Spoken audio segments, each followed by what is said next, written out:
Welcome to Smells Like Smoke. My name is Trevor.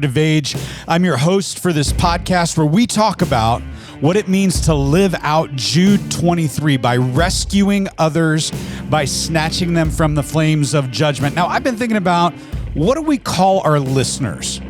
Well, I think rescuers is the best thing that I could call you, because we're all trying to figure out how to rescue people better. So let me start with a tension that every man feels, whether he can name it or not. And it's this: you know something needs to be said, you know the truth matters, and you know silence is no longer helping. But you also know that words can wound. So you hesitate. Do I say it and risk damaging the relationship, or do I stay quiet and let things slide? Do I soften it so much that it loses its edge, or do I come in hot and hope that the person can handle what I need to tell them?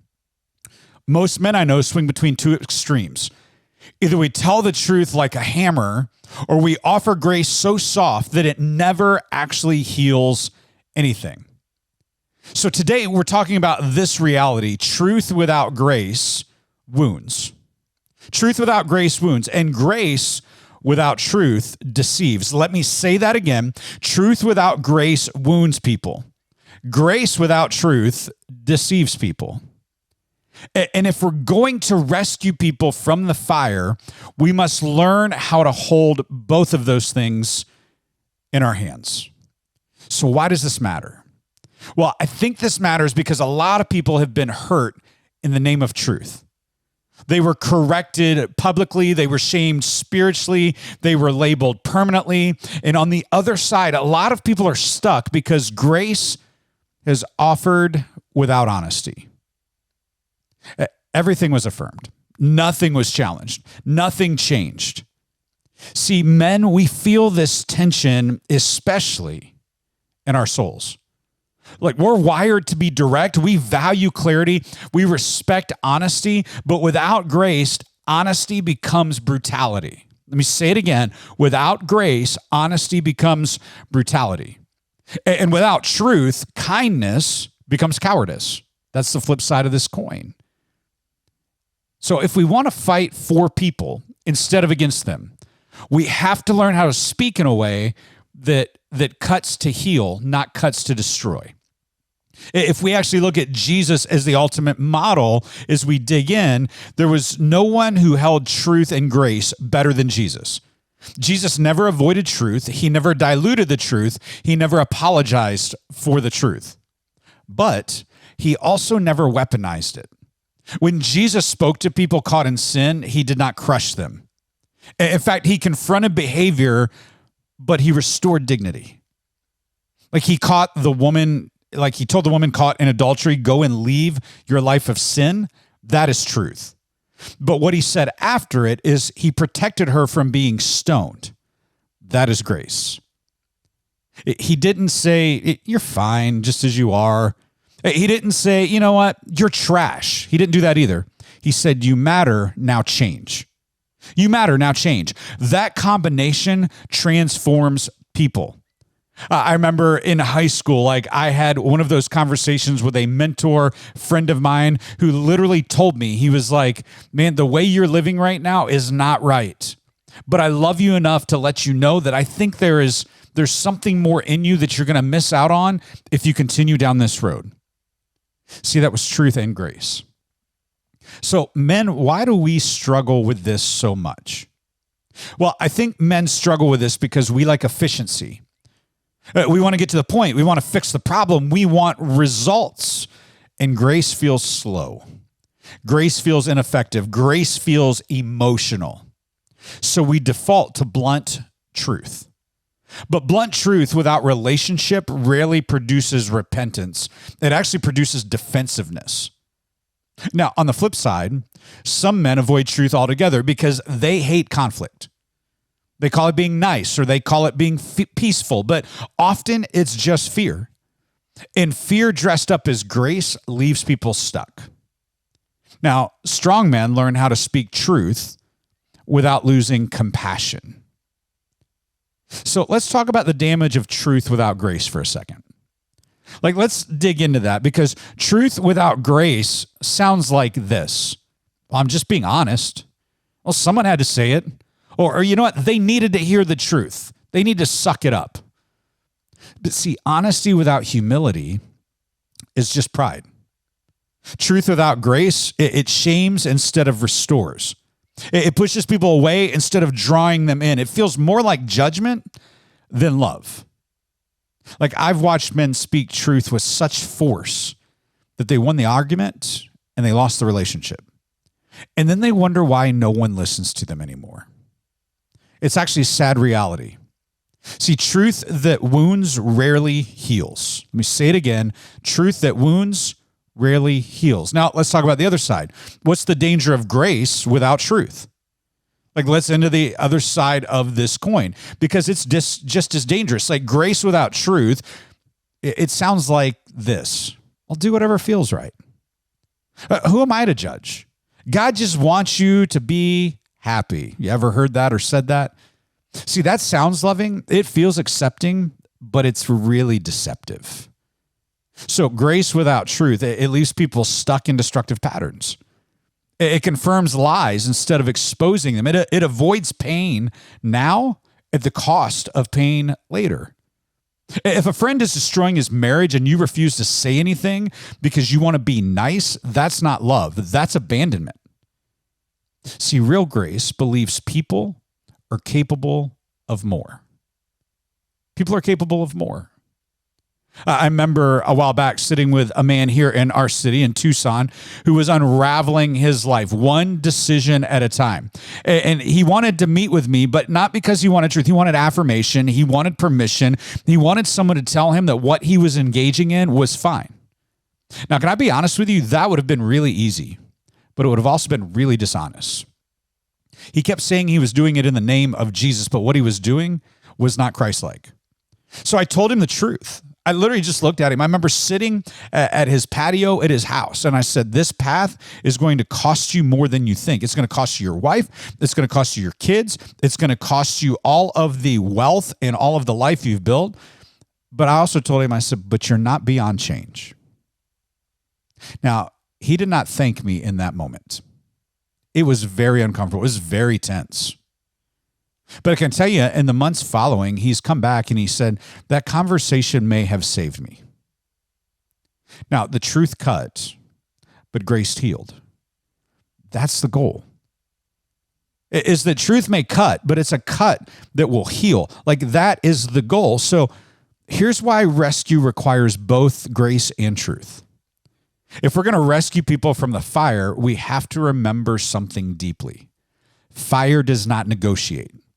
If someone is heading towards destruction, clarity matters. But clarity without compassion creates resistance. Let me say that again. Clarity without compassion creates resistance. And so as we lean in, people listen to truth when they know you care about them, not just the outcome. Rescue is not saying everything you think. It's about saying what helps. And that's key. So let's talk about a framework for having honest conversations with other people. Like, let's get painstakingly practical. I want to give you a simple framework you can use when you need to have a hard conversation. And I'm going to give you like 5 steps. Here's the first one. Check your heart. Ask yourself, am I trying to help or am I trying to be right? Am I trying to help or am I trying to be right? If you need to win, then wait.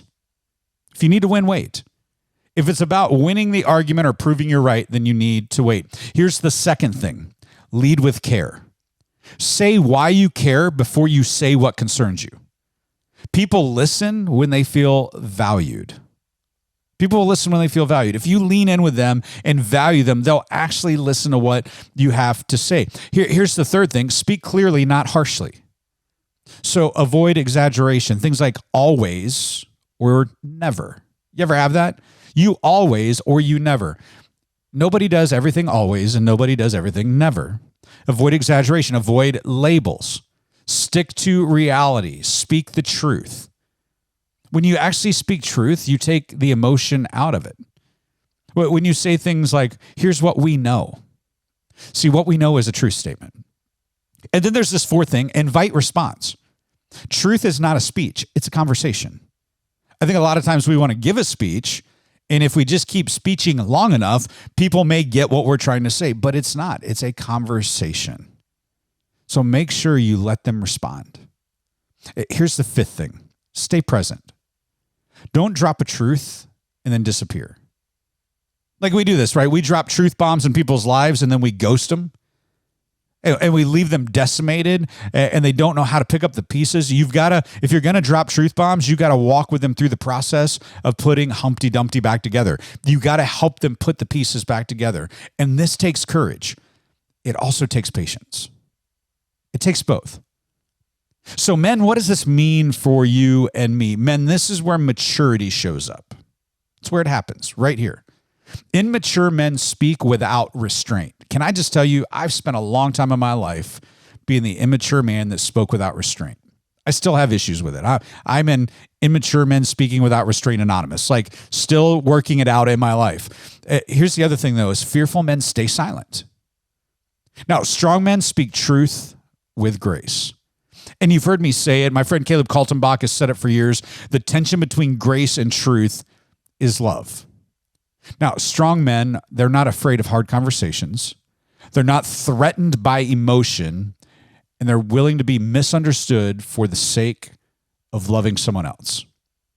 See, this is leadership. This is rescue. This is how credibility is rebuilt. So, why does tone matter more than you think? Well, let me say this clearly. Tone carries truth farther than volume. Let me lean on that for a minute. Tone carries truth further than volume. You can say the right thing in the wrong way and lose everything. The right thing, wrong way, you can lose everything.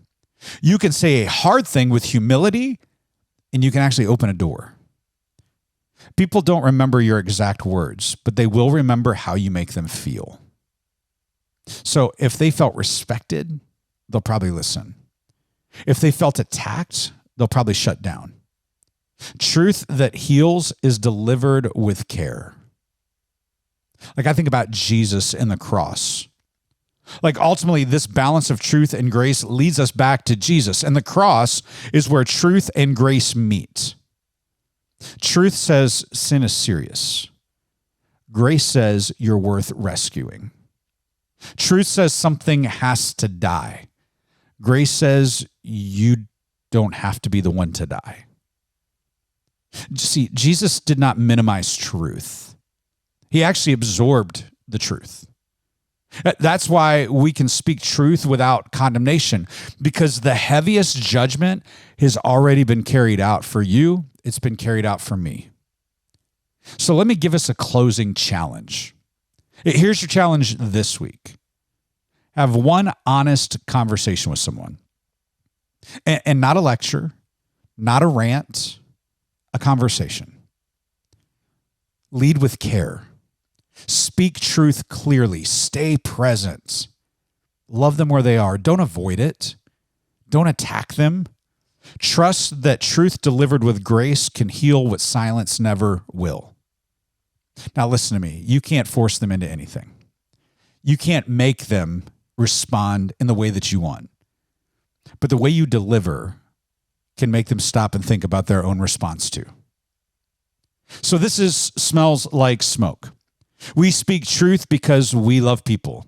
We extend grace because we believe change is possible in the lives of others. Now, next episode, we're going to talk about why the church still matters and why the church is not a museum for perfect people, but a rescue station for broken ones. So make sure you join me next week for that episode. If you like this podcast, do me a favor. I would love if you would share it. Like if you want to do me any kind of favor for what we do with this podcast, share what you are a part of. Let other people know it's there. Maybe this will help somebody else. And then make sure you go review it, put it out there for all that. We don't put ads on this and all that stuff. All this content free for you. All we ask is, man, if you could help us out, spread the word, that would be great. So this week, do me a favor, speak with courage, speak with compassion, and stay close to the fire. We'll see you next week, rescuers. Have a great week.